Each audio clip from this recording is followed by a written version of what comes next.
Mimi nilienda nikapeana kijiji. Mama Pima ameongeza yake. Nikashika ndugu yangu mkono tukaenda naye.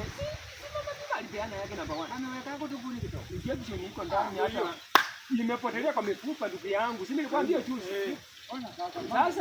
Sasa wewe mwenyewe si uliona yule mwanamke? Sasa huyo mwanamke msomi hawezi kukaa kwa huyo mtu mwenye baba yake amekufa nyoka. Mtu baba yake ameweka nyoka kwa kiuno.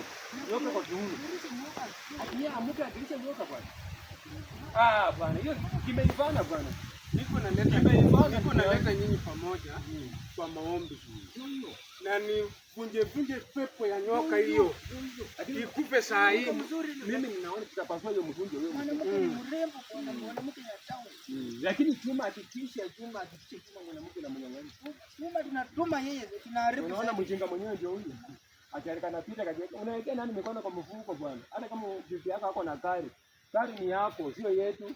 Yaani wanaume tu wazima mmekaa kama wanawake kwa kijiji, si ndio? Kijiji gani? Kijiji ni yetu. Kijiji ni yetu. Mimi nimepita huko nasikia Juma nimefanya nini? Kwani wewe ndio Juma peke yako? Wewe ndio Juma kwa hiyo. Waacha kuokopa huyu mtu kitu ya kwanza papa yake amefuka nyoka kwa mpaka. Inakuangalia. Ngoja kwanza niseme. Unakuja kutuambia yako nini?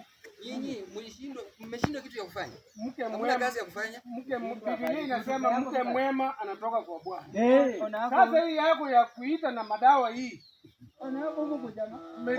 Umeridi uchawi ya baba yako. Mnatamani mke wangu na Chauri wewe ndio unaenda kwa mwanamume ya mwanamke ya huyu. Mnatamani mke wangu. Wewe ndio unaenda kwa mwanaume yake. Niko nawaambia hawa. Huyu ataweza kulisha mke wangu huyu. Wewe utaweza kummaintain. Sasa mtu kama amekona vitu kama hizi, huyu atamaintain. Na sasa wewe ukijipika pia kifua hapa unatuonyesha matisha ile imeandikwa Kitera. Wewe umeaisha alisha mwanamke. Wewe ushafika hata Nairobi. Kama Aisha mwazalisha. Mtu umezaliwa kwa hii kijiji, umesoma kwa hii kijiji, unachunga ng'ombe kwa hii kijiji, umeharibikia kichwa kwa hii kijiji mpaka unaanza kwa hii kijiji. Wewe usiniambie nimeharibika kichwa, wewe ndio uniharibu. Wewe ndio uniharibu kichwa. Uliharibika kichwa. Nani alikuwa? Acha niseme, shetani shindwe. Shetani shindwe. Waacha hata wewe pia uko kwa shetani shindwe. Waacha kunionyesha nini rungu bwana. Na wewe usikuja hapa kujidai bwana. Tunafanya nini? Ngoja. Yaani anajidai aje? Basi. Kama anajidai. Kila kitu yenye mnaongea na wewe mke wangu huwa ananiambia. Jaribuni leo mtaona. Na sasa acha tuulize, ngoja kwanza niwaulize Chauri. Nitamaliza kwa maombi. Yohana, acha niwaulize. Makaburi ile iko kwao wewe ndio uliweka. Wewe ndio uliweka makaburi hiyo. Si wewe mwenyewe baba yako ndiye aliweka makaburi. Makaburi ndio. Tena wewe baba yako mwenyewe ako na nyoka anafungangwa kiuno. Na wewe ulikataa kukufa kwa sababu ulishika nyoka baba yako. Sasa mambo na makaburi imetokea wapi sasa? Hata juzi nimeona hapo. Na makaburi iko. Inaletewa unga Sasa mambo imetoka kwetu tunaenda kwa wazazi. Mwanamke wako ule mjaluo tayari kufa. Mkamba pia alikufa na huyo Mount Elgon. Wewe ndio ulimuua. Na huyo wa kutoka Tanzania.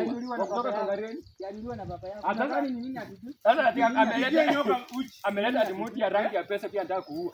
Hatuwezi kubali mtoto. Hata hii rangi ya pesa iende ipige uchi. Haiwezi kufa. Rangi ya pesa haitakufa. Unasoma hata kwenda class 1 kitu muhimu. Mimi mwenyewe nilikuwa nafanya hesabu sasa na kopi mpaka jina. Baba yako karibu zaidi mtu yangu. Class 4. Mama na class 4 ndio wanakuja kuambia watu hapa. Na walikuwa na mkopi. Walikuwa na mkopi. Anaharibu zaidi. Wewe mwenyewe umeacha class 8 ukatoroka shule. Hakuna shida. Unachoma magari. Walikuwa na mkopi. Sasa unasemaje? Baba yake aliharibu settings ya akili yangu. Niko na shughuli nataka kuombea yule yeye mchungaji. Hakuna kitu nilikuja kufanya nini? Ameoa huyo mwanamke. Hakuna kitu nilikuja kufanya hapa. Sasa wanataka kujikamba. Wanataka kujikamba kama ni askari. Kama ni askari wanataka kujikamba. Wewe ni askari unaleta na mjinga yako. Unajua mimi nitakupiga. Utaona naye? Mkonge uone. Guys, unajua mimi nitakupiga. Usinichezee wewe.